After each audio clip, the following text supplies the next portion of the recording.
So, ganito, ano ba yung type ng breaker? So, sa MCB, pagdating sa loop impedance testing, meron din siyang type, meron type B, C, and D rating, 6 ampere to 63. So, dito yung vertical, ano lang to, two-dimensional lang to. Kung alam niyo namang coordinates, x saka y coordinates. So, ang y coordinates natin is time or seconds t. Then, ang x coordinate natin is in. Ano yung in? Normal, nominal current, or I means current. So, current to, itong horizontal, saka yung vertical is time.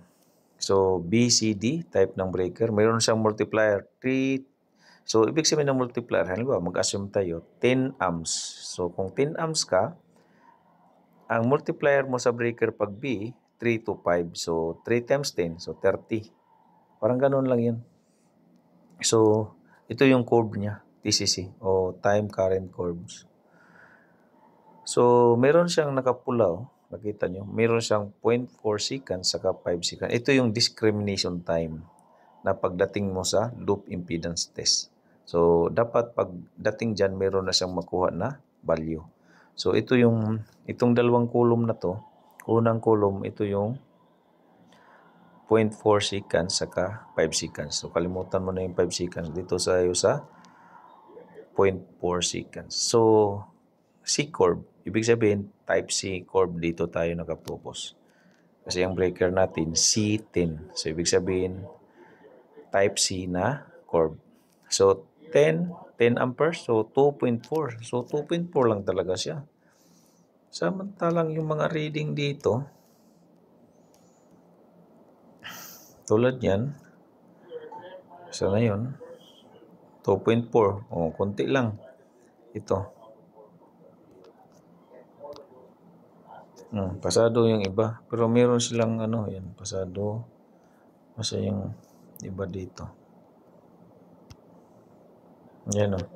2.83. So, sa ibang circuit, nakakuha sila ng 2.83. Saan ka ba nagtitesting?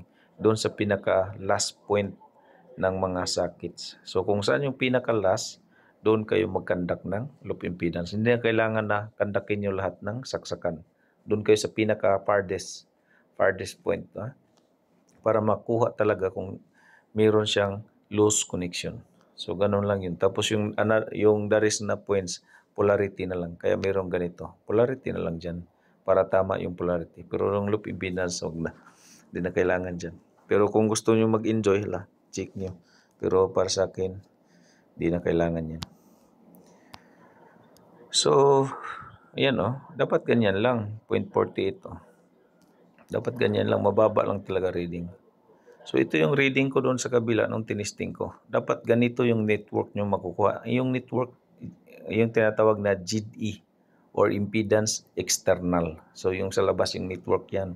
Kasi pag nasa loob na kayo nag-loop impedance, yun na yung GDmax, GDS actual na maximum.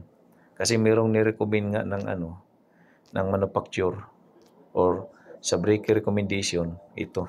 Hindi ka pwedeng lumampas dito. Kasi nga, pag lumampas ka dyan, mayroon na yung something problem dun sa impedance line mo. Either loose connection siya or mayroong discrepancy yung breaker contacts mo.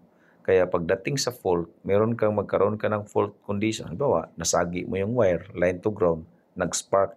Dapat doon pa lang trip na yung breaker mo. Kasi hindi pa siya magka-spark. Talagang napakabilis. Biruin mo, 0.4 seconds. Ano yung 0.4 seconds? 400 milliseconds. Napaka baba. Napaka-bilis ng discrimination. So, hindi pa siya maka-spark, discriminate na.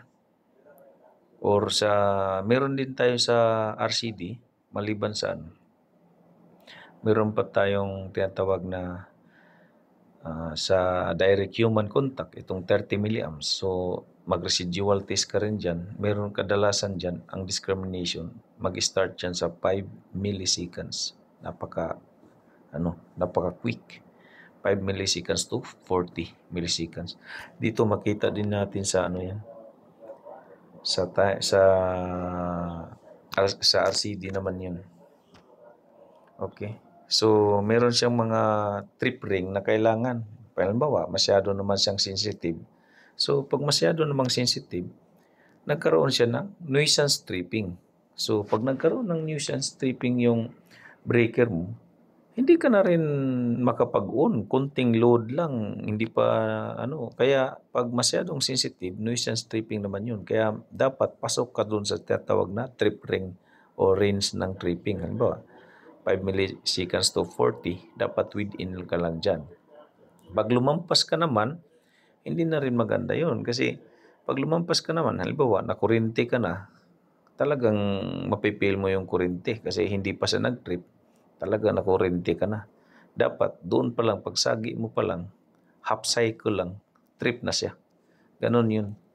Hindi yung sumasayaw-sayaw ka na ng kuradang, hala, hindi pa rin nag-trip yung ano mo.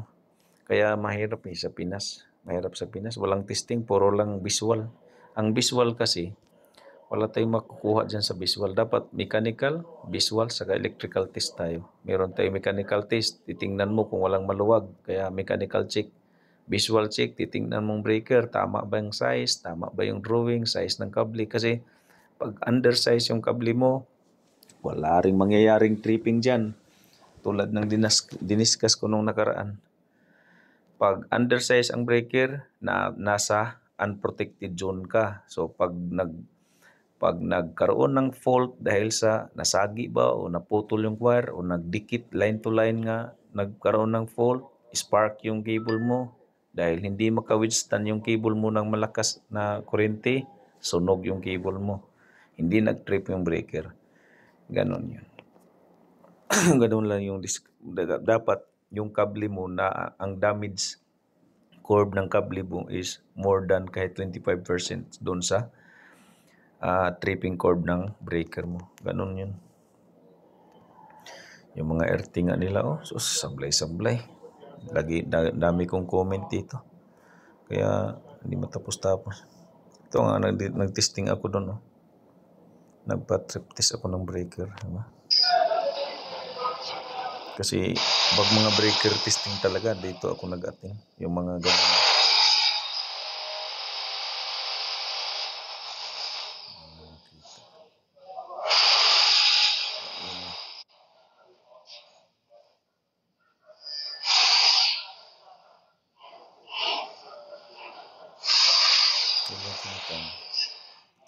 Oh, ang inject mo, kasi 40 lang kasi ito.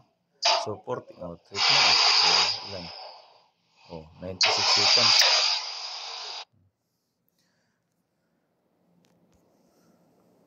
So sa breaker naman yun. Ito mga bata. Testing. Ito naman, ito yung share ko tong, paano ba itong CRM? Itong micrometer ang tawag dito Tapos contact resistant measurement. So 10 amps lang siya. Actually, bakit sa kasi pag kabisado kayo sa American, so sa NITA, kasi NITA talaga in-apply ko since din. Pag NITA kasi, pag equal 100 amps and above, doon lang tayo nagkakandak ng contact resistance. Kaso nga, nag-adapt tong British standard regardless na yung rating ng breaker. Pero ang i-inject mo is 10 amps lang. Sa NITA kasi, ang i-inject mo is 100. Kaya pag gamitin mo yung NITA standard, hindi applicable ang below 100. Kaya dapat hindi ko na i-interrupt ko na to kasi ako yung authority engineer dito. So ayaw ko na sana kasi nung nakita ko naman yung procedure o yung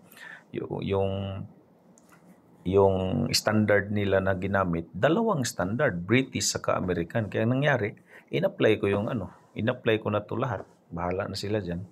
Kung gusto nilang na mag 10 amps sila, okay. Kandakin nyo kahit maliit ang breaker size. Pero pag 100 yung gamit nila na dapat 100 and above lang. Ganun ako. Walang problema dyan. Okay. So, So, ito yung dapat. Ganito dapat ang reading nyo dapat. Less than 1. Sa experience ko, dapat di ka lalampas ng 0.34. Basta TIN is type na earthing system. So, ito maganda to. 0.19. Pero kung makareading ka ng ganito, saan na yun? Ganito na yung reading mo.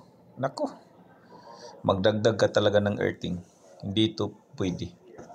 Kasi magkakaroon ka ng problema dito pagdating sa mga breaker discrimination. Yan. Pag ayaw mong maniwala, bahala. Ayos dyan. Ito nga, nagkaroon kami ng problema. Nireview ko yung drawing. Ano yung pinakamali dyan? Itong breaker na main, 1,000 amps, meron siyang 630 na naka-branch. Ang problema, nakita mo yung tapping. Ang R na-connect sa B. Tapos ang B na-connect sa R. Na BYR na ang kabila. Wala sa hulog talaga itong. Tapos, chinik ko to sa actual.